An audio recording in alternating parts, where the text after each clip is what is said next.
We beseech you to look upon with the urban favor these your servants. On Wednesday, opposition National Unity Platform Party, through its chief whip, John Baptist Nambeshe, sought a motion to change the leadership of Parliament's Government Assurances Committee.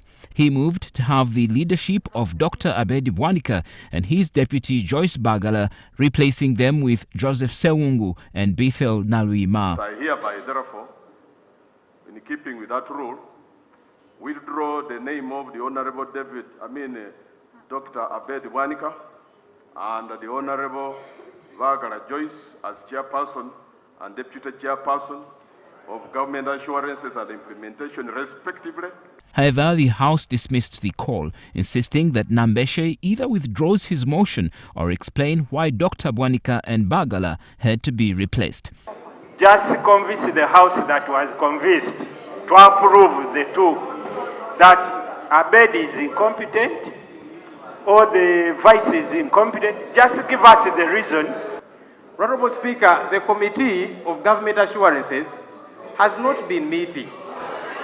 And we think that that's a very serious committee that has got to be active.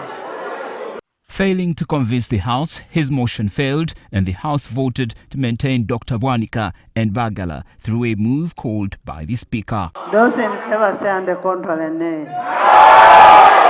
The nays have it.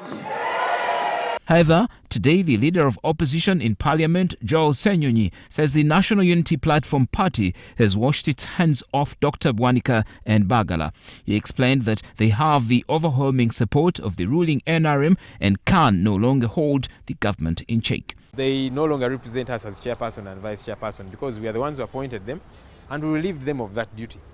Now that the government, which they are meant to hold accountable, fought, ministers saying, well, for us, we are happy with the way they're holding us accountable.